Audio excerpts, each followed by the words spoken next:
So I'm going to share my screen now. And I don't think I mentioned about the QR code that relates to CCA credits. We'll pull that out at the end of the day.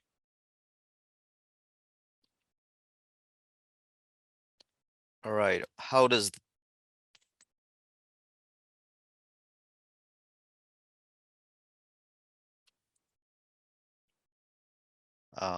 is it looking okay? Yep. Okay. So thank you, Chris. And I actually have a couple of questions to Chris, but we'll discuss that later. So the next We half also of the have a poll. I didn't hear Evan, can you? Oh, we also have a quick poll for those who just listened to Chris's presentation.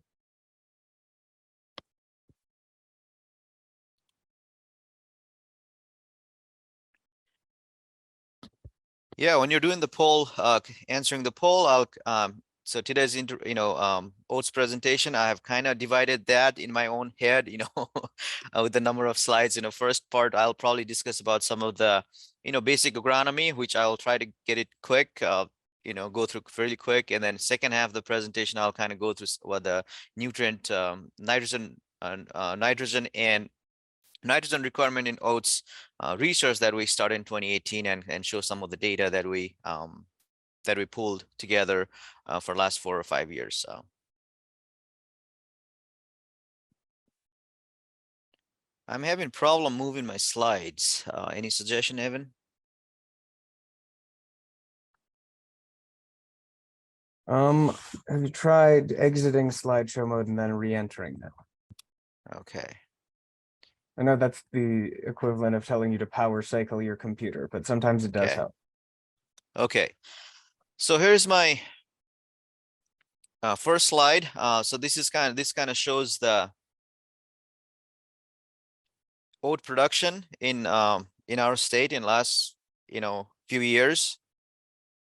If you look at the blue line, that's the how many acres are planted, and if you look at the orange line, how many acres were harvested in that particular year, and it's in that number times 1000x unit. And 2020 was the best production year in terms of planted area and also harvested since 2015. So look at 2020, we planted about 310 acres of oats and harvested about 140. So you're probably wondering what happens to the remaining acres in between, and those we don't have the data, but I can assume that those probably went for forages. And we all know 2021 and 2022 were extremely dry. A lot of oat fields were hayed, and we lost a lot of including other small grains like spring wheat also those 2 years. That's why the very less number of acres were harvested, but the planted acres were not that low, but the percent wise, the harvested acres were very low. And other major states that grow spring oats or oats that we grow here are Minnesota, North Dakota, Wisconsin, and even Iowa has started, quite a bit in recent years. The first thing before growing any crop, we have to select the best variety that's out there. And I think there are a lot more information on corn, wheat, soybean than oats. Oats almost like overlooked or niche crop, but I would like to call it a minor crop. We still have the environment to grow quite a bit of oats, and there could be demand out there, especially for food market. And I get this question a lot. Where can we find the information on recent varieties? So the graph, the page that you're seeing is copied and pasted from our extension website. So for example, this is just an example, a snapshot of that page website. We do have a crop performance trial, or the CPT program, and one of the crops that CPT tests every year in multiple locations in our state is oats. And if you look at a table on the right, so there are the different location in our state map with the blue stars on it. And on the right, you will see the table that shows you the yield and the summarized Eastern region yield. These are, and if you go to our website, you can also find the Central and Western for various different crops, not only oats. So you can look at the individual year's yield and then the pooled yield test weight and the averages of 2 years and 3 years. So that'll help you decide which variety is doing better compared to others, across the state, across the various different locations. And here's an example from 2022 again. Not only yield, you can also find some other agronomic characteristics like relative heading days, which will give you an idea about the maturity. Height also, that'll also give you, if you're looking at forage, then you can look at some of the height, probably looking at tonnage. And then the color, lodging score, disease rating, especially for crown rust, and various other characteristics you can go and find. And food quality or the grain quality is on that my right table. How plump the seeds are, thin percent, and growth protein, and also fat percent. So this will kind of help you guide what variety you should plant depending on your purpose. If you're doing some for food grade quality, you probably want to look at the seed composition and grain quality parameters. So planting time, I think it's not any different than other small grains, especially if you compare to spring wheat. So earlier the better. So again, theoretical. I think that this word theoretical, Chris mentioned several times. So theoretically, minimum germination temperature for oats is about 35° Fahrenheit, but having a slightly higher soil temperature, about 40 or so, 40 and above, will definitely help germinate quicker, depending, there's moisture in the soil, and also emerge quicker. And planting early provides the cooler climate that our small grains need for its ideal vegetative growth, so that we don't hit that July high temperature when the seeds are actively forming and in the ripening process. Seeding rate, this is another question I get. We still try to say it's 1.2 million live seed, and that actually is for both also other spring and winter wheat also 1.2 million seeds per acre. And there is a research that was done in Carrington, North Dakota, a few years ago, looked at, not few years, it's been 20 years to more than 20 years, looked at 1.2 million and then a little more and then a little less, and 1.25 million did better than 750,000 and 1 million seed. So that kind of gives you another idea. The 1.2 million is still where we still like to plant that, follow that number, but also depends on the seed size. Instead of counting the seed, maybe counting bushel. And I've talked to growers and varied from 2 to 3 bushel, and those growers are going to the weight rather than the number of the seed and then how much live seed you have in the bag. And seeding rate, organic trial, we have Dr. Melanie Cafe did an organic trial a few years ago, tried various different rates and 3 different varieties, and found out that the seeding rate didn't have effects on the grain yield per se, or significant statistical difference between the grain yield between these varieties, but 2 of the 3 varieties showed significantly better test weight and ground cover for the higher seeding rates. And especially in organic trial, those higher seeding rates will help you get the better test weight, food grade quality grain, and also probably help suppress some of the weeds in your system. And of course, after planting the seed, we kind of go into in-season management, managing weeds. A lot of the herbicides out there, which are labeled for wheat, will also work on oats, but not all of them will work. So looking at the label is important. And wild oats can be a nuisance, but the best way to do it is rotate out of oats for a few years to have that better control on wild oats. Disease-wise, there could be various different disease, coming up, popping up every year, but the crown rust is probably the most important, economically speaking, pathogen overall on oats. And there are labeled fungicides for it, and the timing of application of fungicide for crown rust is flag leaf stage. If you do early, you probably have to go back and do it again in flag leaf, because you're trying to protect that flag leaf, which provides the nutrients to the developing head and seed, later in the season. So flag leaf stage is important. Barley yellow dwarf is another one that we see once in a while. which is a virus, and of course vector by insects. In this case, it's cereal aphids. And there's a I put in a link underneath, which takes you to the pest management guides that we put out every year, and that book will have information that you'll need for controlling all the pests, including weeds, disease, and insects. So another in-season management, talking about in-season management, this is something that's gaining a little bit of traction in the last few years, is plant growth regulator. And this plant growth regulator that we want to apply for oats, or folks are already applying. So I joined Extension in 2014. Haven't heard this from at least the growers, and that much, but we hear quite a lot now in the last 8 years or so. It's a plant growth regulator, and it will reduce the height of the plant, thus improving the standability of the crop and preventing lodging, or at least helping with the mitigating that lodging factor. And then the label says you can go and wheat, and spring durum, barley, winter oats, rye, triticale, pretty much all the small grains out there. And this was labeled for only in grasses and in prior to 2013, but it came out as for small grains also. And the rate is 10.5 ounces to 14.4 ounces per acre. If you want to split it, that's fine, but you can't go above 14.4. And timing is, the label says Feeks 4 to 5. And also, if you want to apply it later, then do it Feeks 7. But overall window you have is from Feeks 4 to Feeks 7. And I'll kind of go through a little diagram here to look at what those growth stages are.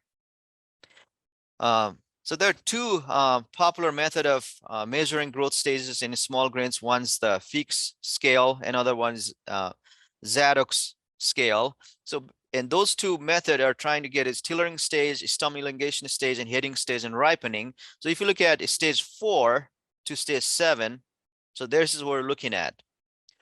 Give or take, timing wise, if you planted your oats in a decent time, let's say late March, early April, or the first week of April, your Feeks 4 or 5, that stage will be, sometimes middle of May. But if you want to wait for the later in the stage, it'll be probably, looking at late May, early June.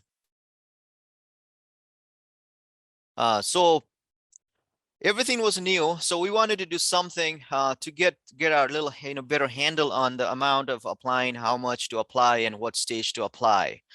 So we started a trial in collaboration with University of Minnesota in 2017 and 18. This is a 1 site per year trial, and we tried to do various different rates of palisade at various different stages. And in a couple of cases, we even split into Ficus 5 and Ficus 7. And again, Ficus 5 is when all the tillers are formed, and those tillers are trying to get looking strong, and all the way to F7 is your second joint stage. That's your second joint of the plant would be on the soil surface. That would be your F7. So different rates we applied is 7.5 ounces, 10.5, 14.5, 14.4, and 21 ounces, which is off-label, again off-label, at Ficus 5, 6, and 7. And measure height. So if you look at the, this table is sorted in height. So if you look at height, you definitely reduce quite a bit of height with F7 with 21 ounces, which is off label. So later you apply, you get, reduction in height quite a bit. But if you look at the yield, there's no really a trend with the yield. And in 2018, we did that in Southeast Research Farm, 2017 in Garrettson, South Dakota at the farmer's field. So again, the same result. Again, the control had the maximum height. We were able to control or minimize, reduce height with applying plant growth regulator and in various different stages. So all that being said, there's no real trend on yield or how much to apply. But if you do early in the season with lesser amount, there's less reduction in height. But if you go, increase your amount a little bit and go, wait a little, and then have a single application later in the season, that you're able to reduce much more plant height much more. So So this is the field, I don't know, these pictures really good, but if you see my mouse here, so this is 21 ounces at F7. So this is your control. And there is about 1.5 foot difference on side by side plot. And we're trying to go and measure plant height right before close to harvest time, I should say. So here's your, 21 ounce at F7, and there's, adjacent plots on in the each side also. So conclusion, that's our conclusion, looking at 2018 and 17, of course, every year is different. 18 was pretty dry, but looking at some of the data, I showed you 2 tables, and those are the averages of 3 replications for each year. So we're looking at about 12 to 14 ounce if you want to, do it at F6. That is when you see the first joint on the soil surface and apply this. So you will be reducing the height and and increasing your chances of not getting the plants lodged that much and getting the effect from the application. And if you go earlier than F6, you're not reducing the height as much, maybe a couple of inches. So oats for forages, 2019 and 20, we did a trial. Actually, I know Dr. Cafe, Melanie Cafe, she's our oat breeder on campus. She and her team did a forage trial in 2019 and 20 in several different locations. And you can see a crown pressure. And we published this data on the extension website. There's a link, and here's a snapshot of the data that's on the website right now. So you have Volga, Surf, that means Southeast Farm, Northeast Farm, Dakota Lakes, and overall. So on the very right, you will see a bunch of different forage quality data. And here's a 2-year average for Dakota Lakes, 2-year average for North Dakota, Northeast Farm and Southeast Farm, and also for Volga you're looking at. So just to kind of just telling few varieties that we released, and as South Dakota released, was probably Rushmore stands out. Minnesota Pearl stands out. Goliath has been another tall variety that's been planted as forages and grain dual purpose for a few years. I would say 7 or 8 years now. So these data help you, and this is on the website right now.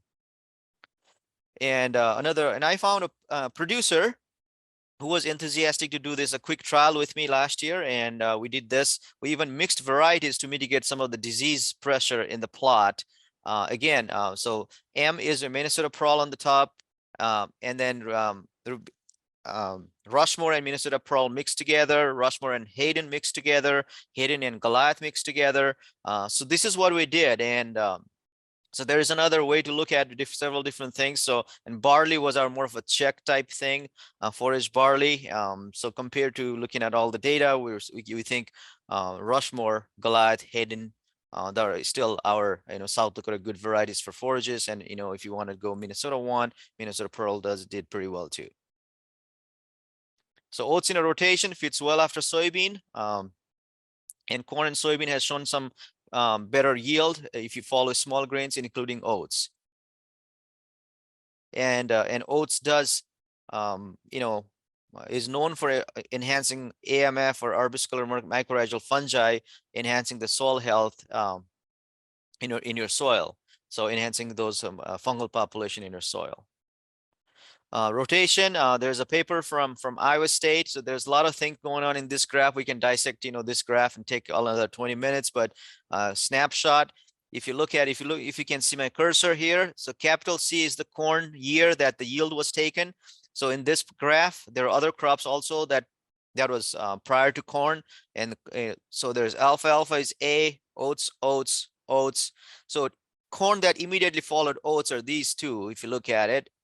And in the fertilizer rates on the bottom, corn yield, of course, on the vertical axis. If you put about 80 pounds of N per acre, two symbols, inverted triangle and a diamond, they're always on the top, almost with corn that follows alfalfa. Okay, so it does show that the thought or opinion we had that corn and soybean following small grains tend to do better, and then this graph kind of proves, especially in oats case also. And there are other treatments too. And here's the Dr. Malorino did this. If you want to the whole paper, I can forward that to you also. So also, oats provide, planting some cover crops after taking for hay or grain. And this one's right here, planted in July, sampled in September 24th, a couple of, 2021. We got about 2.3 ton per acre dry matter. And this was for the grazing. This producer was trying to do sale grazing at the point with a bunch of heifers he received. And he was able to do the same thing in the field that was which where he took the oats for grain, but this particular field I have the picture of is oats that follow, the cover crops that followed hay, oats that was hayed. Economically, this is just a hypothetical situation. I talked to a couple of producers and just went through these numbers. Let's say hypothetically, I'm putting like $20 for seed, 45 for fertilizer, herbicide, fungicide, and there's some things like, changes all the time, like land and the price per bushel. But at the time, it was like almost $3 per bushel. So break even, I put it as 125 bushel per acre. And if you want to do straw and then sell that, there's another income. If you want to add plant growth regulator on the top of your regular input, they'll add about $18. But what I'm trying to show is if you're in a situation where you can grow 100 plus bushel of oats, I think there's a chances that you probably be profitable with a lot less input than other crops you have. And also, if you want to do the rotation and cover crops, that gives you another good window to do that also. So I'm gonna go quickly, like I have about 6 minutes, kind of go through my nitrogen and fertilizer research here. This is the fertilizer recommendation that we have for oats right now. Here's a quick poll. If you want to look at that poll quick, and give me an indication. If you grow oats, what's your nitrogen application rate, including the legume credit and soil and nitrogen? If you want to do that quick, that'll be helpful.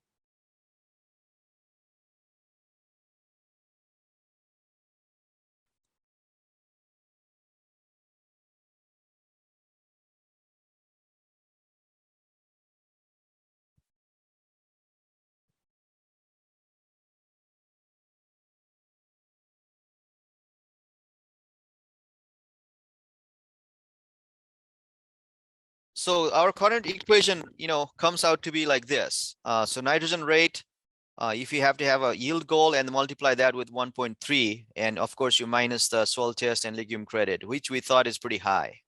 So we decided to do a research in the last few years, and I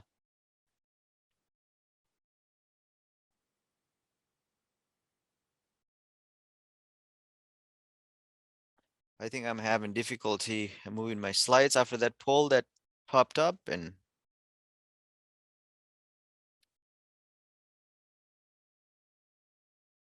Maybe try exiting out and entering in again. yep, I'm trying that and then nothing is happening. Okay, right here. Okay. Okay, so I'm gonna show you some data. So we had a couple of sites with, in the last few years, we had two sites every time when the Northeast Farm and Southeast Farm with the Palisade also on the top of the nitrogen rates. And a couple of years we tried tank mixing with herbicide early in the season, didn't work. So we decided to go with a separate tank mix at F6 when the first joint showed at the ground surface. So 2016, we had only one site. So here's the N rate on the bottom horizontally, granular on the y-axis, and we were able to get 157 bushel, which is the highest yield with about 120 pounds of N. So this is when we first started looking at this concept of trying recalibrating the nitrogen rate in our state. In 2017, we had Palisade and no Palisade. We used horsepower, almost a pound of N at that time. It was a stressful year to produce a bushel of grain. 2018 result, Northeast Farm again, Palisade and no Palisade. In the soil test and legume credit, we had about 96 pounds of N already in the soil at the beginning of the trial. And we didn't gain any yield by applying additional N in this year. That's why you're looking at more of a straight line rather than the line going, further like this. Height reduction with the Palisade, about 6 inches at the max in 2018 at the Northeast Farm, which is, Northeast Farm is about 15 miles north of Watertown. 2019 results at the Northeast Farm. Again, we had about 80 pound of N before the trial and maybe gained, a little bit of yield by adding another 40 pounds or so, but after that, we don't gain anything. 2020, different farmers field, no Palisade applied or the no plant growth regulator applied, only the N rates were the treatment. So you have Aurora, Chamberlain, and Garrison data here. The Chamberlain and that did pretty well that year, but still we don't really see gaining yield in any one side by applying extra N. And you don't. And I had different N. Residual N in the soil, but I didn't put that in. This is just applied N in each side that year. Okay, the Chamberlain side was the corn residue. Both other two were the soybean residue. Effects on grain quality, we haven't seen any effects of having grain quality on having extra with different rates of N or the different rates of Palisade as well. So these are the grain quality parameters we took with General Mills for 2 years. So all that being said, so here's the summary of things. This is all the data points you see is the average of 3 replication in any given year for any given rate. So on the bottom, you have axis going with the total N, that means soil test plus the applied. We applied different rates that we applied. And we had check, which was, thus the soil test N varying from anywhere from 23 to 96 pounds. And if I average all of these data points, I come about 104 bushel per acre. And I drew an imaginary line here, red line, somewhere around like 90 pounds. So after this 90 pounds, we're not gaining anything, or even before at some instance, even the check we're able to do quite good. Like this one is not different from much different than this one, or this one is not different than this one. So there's no statistical difference a lot of times with the N rate at all the sites we tested in last 4 or 5 years. So I'm looking at more like 90 pounds of N will probably be enough. Total 90 pounds N, probably enough to grow good oats. And here's the data for forage oats and from Kansas, looking at about 75 to 80 pounds total, and to produce that dry matter in Hayes, Kansas. So conclusion is, maybe 0.7 or 1/9 of a pound per bushel of N, 1/9 of a pound of N per bushel of grain would be safe and economical estimate. And this study concluded in 2022. I haven't, looked at the 2022 data, or I wasn't able to pool all together. So everything I showed you was from, this one is from 2018 to 2021. So I would like to thank NREC for providing the funding, and my colleagues Anthony Bly, Peter Sexton, and Sarah Bowder for helping with the project. And here's my information. So I don't know if you have any questions. I can't see the chat box because my screen is full. So I'm gonna escape from the full screen mode and then look at the chat or the Q&A. If you please feel free to do that. And I am going to stop share and then share it back again so that you can see your QR code that you need for a CCA credit.